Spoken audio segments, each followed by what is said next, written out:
तो मस्जिद एक अल्लाह का घर है। और मस्जिद होती क्या है? मस्जिद के लिए अल्लाह ताला ने हमें और आपको ही सरकार के तौर पर चुन लिया है। मेरे प्यारे साथियों, आज इधर उधर से आवाज़ आ रही है जो हमारे गैर कौम भाई लोग हैं, बड़ी अफसोस के साथ में कहना पड़ता है, आज एक गैर कौम भी मस्जिद में सदका खैरात के रूप से चंदा देने के लिए तैयार है। लेकिन मजबूरी ये है, इन लोगों की किसी भी तरह की रकम या माल व ज़र अल्लाह ताला के घर में नहीं लगा सकते। मेरे प्यारे साथियों, हमें और आपको जब अल्लाह ताला ने चुनाव कर लिया है तो हमें अल्लाह के घर की तामीर के लिए पीछे नहीं रहना चाहिए, हमें आगे बढ़कर रहना चाहिए। अल्लाह के रसूल सल्लल्लाहु अलैहि वसल्लम ने फरमाया, ओ लोगों, अगर दुनिया में इस सरजमीन में अगर कोई मस्जिद बनाता हो, अल्लाह का घर का तामीर करता हो, यहाँ तक कि एक ईंटें भी अगर जॉइन करता हो, अल्लाह के रसूल सल्लल्लाहु अलैहि वसल्लम ने फरमाया उन लोगों के लिए अल्लाह ताला जन्नत में आलीशान बंगला तैयार कर रहा है। कहाँ गए मेरे नौजवानों? इन सारी बातों को अगर सुन भी लेता हूँ तो मैं यार आप सुनने के बाद में अनसुन कर देता हूँ। जाओ उस दौर को जरा टटोल कर देखो। अल्लाह के नबी जनाब मोहम्मदुर रसूलुल्लाह सल्लल्लाहु अलैहि वसल्लम जब हिजरत कर कर मदीनतुल मुनव्वरा की सरजमीन में पहुँचते हैं और अल्लाह के रसूल सल्लल्लाहु अलैहि वसल्लम देखते हैं कि मदीना एक ऐसी जगह में मेरी ट्रांसफ़र हो गई है, एक ऐसे जगह में मैं पहुंच चुका हूं। अल्लाह के रसूल मायूस है, रहने के लिए जगह भी मिल गई है, हर चीज़ का इंतज़ाम हो गया है, फिर भी मेरे नबी के चेहरे में कोई चमक नहीं, मेरे नबी के चेहरे में रौनक नहीं बल्कि उदासी है। पूछा गया, अय अल्लाह के रसूल, आपको तो सब चीज़ का इंतज़ाम दे दिया गया है, फिर भी आपका चेहरा जो है सूखा हुआ क्यों है? अल्लाह के रसूल फरमाते हैं, ए मेरे सहाबियों, अल्लाह ताला ने मुझे ऐसी जगह में मुंतकिल कर दिया है कि इस जगह में अल्लाह का नाम लेने के लिए कोई घर नहीं है।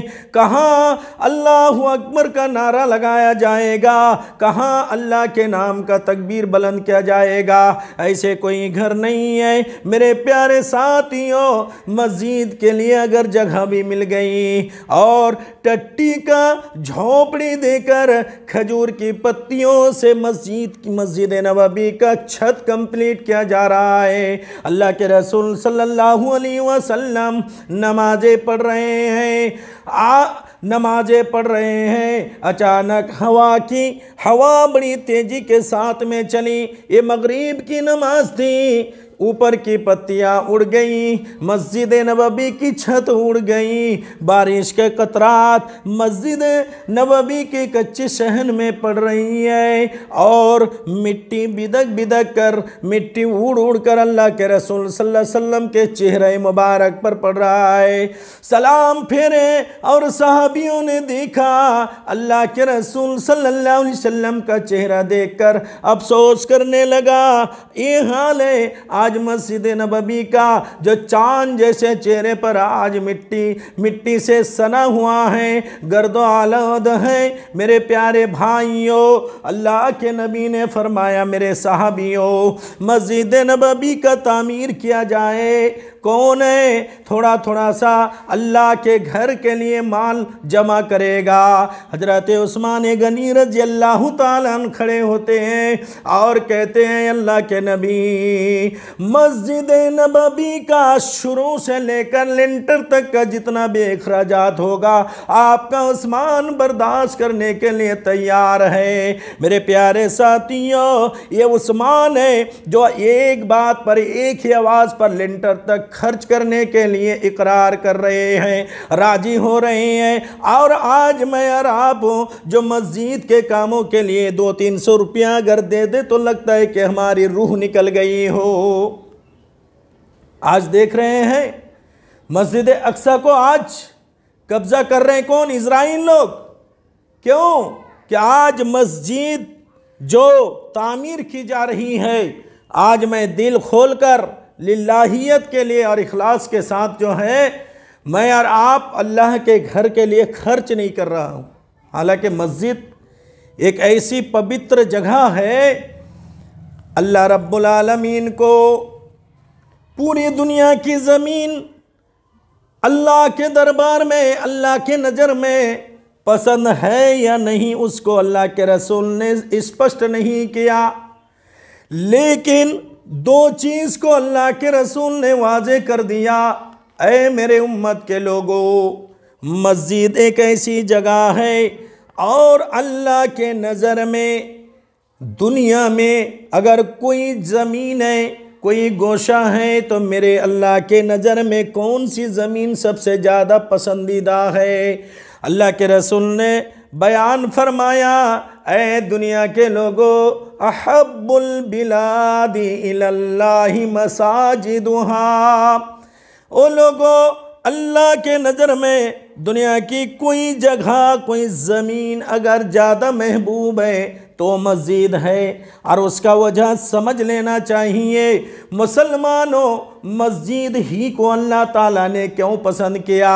मस्जिद एक ऐसी जगह है, आप दुनिया का कोई भी मैदान में चले जाओ, किसी भी फ्लाइट के अंदर बिल्डिंग में चले जाओ, वहाँ कोई आपको शर्त नहीं मिलेगा कि इस बिल्डिंग में एडमिट होने से पहले शर्त है कि तुम पाक व पवित्र हो जाओ, पहले वज़ू बना लो। नापाक इंसान इस बिल्डिंग में प्रवेश नहीं कर सकता है। लेकिन अल्लाह ताला ने एक कानून बनाया है, ओ लोगों, मेरे घर में प्रवेश होने से पहले शर्त है कि तुमको पूरा पाक व पवित्र होना पड़ेगा। मस्जिद में देखो मुसलमानों, मस्जिद में कोई भी प्रवेश हो जाता है, अगर मस्जिद के बाहर में वो राजनीतिक करता है, वो गाली गलौज करता है, वो गीबत जुई करता है और तरह तरह का कामों को अंजाम दे रहा है। अब देखोगे मस्जिद में एक मुसलमान जब चला जाता है तो मस्जिद में जाने के बाद ऑटोमेटिक अब कोई चुगलखोरी भी नहीं करेगा, अब किसी की माँ को नहीं लेगा, किसी की बहन को नहीं लेगा, वहाँ दुनिया के कोई बात नहीं चलेगी। दुनिया में कोई भी नेता हो, कोई भी राजनीतिक इंसान हो, मस्जिद में जाने के बाद तमाम राजनीतिक ख़त्म हो जाती है। बस मस्जिद में काम होगा तो अल्लाह का प्रसन्न होगा, अल्लाह का जिक्र अज़कार होगा, तस्बीह व तहलील होगा। मस्जिद में अगर पूजा पाठ होगा तो अल्लाह का होगा। और सुनो, मस्जिद एक ऐसी जगह है, अल्लाह ताला ने मस्जिद में भी इंसाफ का मोहर लगा दिया है। मेरे प्यारे भाइयों, गौर करो कि मस्जिद क्या चीज़ है। मस्जिद में अजान हो गई, अजान होने के बाद में जब मस्जिद में चला गया तो अल्लाह ताला ने तमाम मुसलमानों को एक कर दिया, बराबर कर दिया, समानता कर दिया।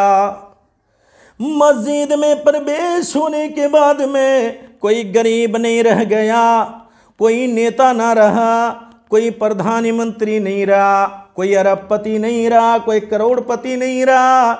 आप इन सब चीज़ों को देख रहे हो। मुकब्बिर ने जैसी तकबीर पुकारा, सफ़ों में सब एक तरफ से लाइन में खड़े हो गए हैं। देखो मस्जिद में अल्लाह ताला कितना बड़ा इंसाफ किया है कि मस्जिद में घुसने के बाद में एक फ़कीर का लड़का, एक यतीम का लड़का, दुनिया का करोड़पति के साथ में पैर लगाकर नमाज पढ़ रहा है। किसी की हिम्मत ही नहीं है, किसी कोई जुराती नहीं होगा उस यतीम बच्चा को खींच कर निकाल दे, चल निकल, मैं तो पैसा वाला हूँ, मैं आलिशान बंगला वाला हूँ, 3-4 गाड़ी का ओनर हूँ, पहले मुझे नमाज पढ़ लेने दो, तुम तो गरीब हो, तुम तो यतीम हो, तुम बाद में पढ़ लेना। ऐसे कोई वसूल नहीं है। अल्लाह ताला फरमाता है, वो लोगों, मेरी मस्जिद में आने के बाद में, मेरे घर में आने के बाद में ना तेरा नेतागिरी चलेगा, ना तेरा तेरा दौलत का घमंड चलेगा। अब तो ना ही अरबपति रहा, मेरे घर में प्रवेश होने के बाद में ना तो मुखिया रहा, बल्कि मेरे घर में एडमिट होने के बाद सब एक है, सब मेरा बंदा है।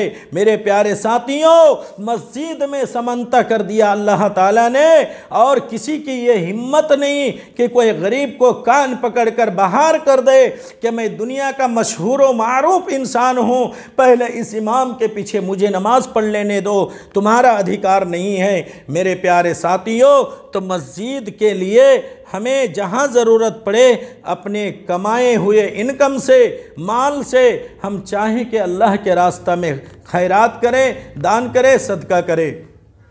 मेरे प्यारे साथियों, गज़वे तबूक का मौका है और मैं आपको पुरानी तारीख याद दिला रहा हूँ। सहाबाए किराम कैसे थे, राह खुदा में खर्च करने के लिए कैसे दौड़ लगा रहे थे, और अल्लाह ताला ने कुरान करीम के अंदर उभारा है। अल्लाह ने फरमाया, वसारिऊ इला मगफिरतिम मिर रब्बिकुम व जन्ना। ऐ मेरे बंदो, नेकी के कामों के तरफ तुम सबकत करो, दौड़ पड़ो, देर ना करो, ताखीर ना करो। देखो साहबाए किराम का माजरा को देखो। गज़वे तबूक का मौका है, अल्लाह के रसूल सल्लल्लाहु अलैहि वसल्लम ऐलान कर रहे हैं, ऐ मेरे साहबियों, इस्लाम का परचम को ऊंचा रखना है, इस्लाम को ऊंचा रखना है। बताओ तुम में से कौन है अल्लाह के दीन को बचाने के लिए, इस्लाम को बुलंद रखने के लिए कौन है जो अल्लाह के दीन को ऊंचा रखने के लिए 100 ऊँट खैरात करेगा, सदका करेगा। उस्मान खड़े होते हैं, अल्लाह से दुआ करूँगा, अल्लाह आज मौजूदा दौर के मुसलमानों का दिल उस्मान जैसे बना दे। उस्मान कहता है, अय अल्लाह के रसूल, मैं 100 ऊँट देने के लिए तैयार हूँ।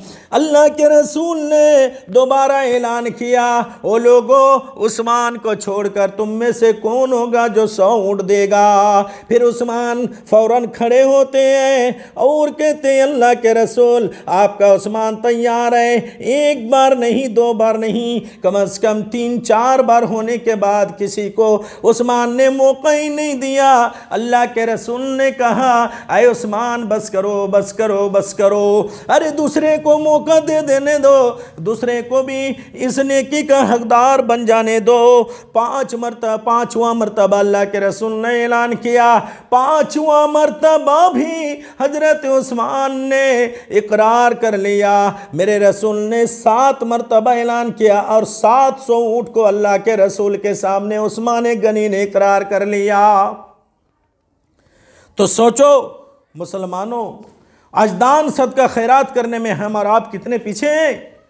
उसके बाद में अल्लाह के रसूल सल्लल्लाहु अलैहि वसल्लम ने फरमाया, ऐ मेरे सहाबियों सुनो, अभी अभी जिब्रील अमीन अलैहिस्सलाम मेरे पास आए और कह कर गए, मा जर्रा उस्मान, मा जर्रा उस्मान, मा अमिल बादल यौम कत्तो। ऐ मेरे सहाबियों, जिब्रील ने कहा कि उस्मान इतना बड़ा नेकी का काम अंजाम दिया है, इतना बड़ा नेकी का काम किया है। ऐ अल्लाह के रसूल, आपका उस्मान ज़िंदगी में आज के बाद अगर कोई नेकी का काम ना करे फिर भी वह जन्नत में जाकर रहेगा। तो मेरे प्यारे साथियों, ये था हज़रत उस्मान रज़ी अल्लाह ताला अन्हु की कैफियत के कैसे दान कर रहे हैं। अल्लाह के रसूल बोलते जा रहे हैं और उस्मान गनी इकरार करते जा रहे हैं। इस तरह से सहाबियों का तारीख भरा पड़ा है। मेरे प्यारे भाइयों, गज़वाए मौता को ले लो। गज़वाए मौता में अल्लाह के रसूल सल्लल्लाहु अलैहि वसल्लम ने जब सदका खैरात के बारे में ऐलान कर दिया, हजरत उमर फारूक रज़ी अल्लाह ताला अन्हु मौका का फ़ायदा उठाना चाहा। दिल ही दिल में सोचा, अल्लाह हर मोहरे में, हर मोड़ में नेकी के कामों में अबू बकर सिद्दीक रज़ी अल्लाह ताला अन्हु को हम आगे नहीं बढ़ पाता हूँ, ओवरटेक नहीं कर पाता हूँ। शायद कि आज मैं नेकी का मामला में अबू बकर को पीछे रख दूँ। उमर फारूक रज़ियल्लाहु ताला अन्हु घर आते हैं और घर के तमाम मालों को दो हिस्सों में बांट देते हैं। मेरे प्यारे साथियों, तो अल्लाह से दुआ है, इलाहुल आलमीन, ऐ अल्लाह तेरे घर के लिए हम तमाम उम्मत मुस्लिमा को ऐ अल्लाह तो खादिम हिसाब से कबूल कर ले, और जहाँ भी बारी आए मस्जिद के बारे में ऐ अल्लाह हमें दिल खोल कर तेरे घर का तामीर करने वाला बना दे। ओ मालीना इल्लल बलाग।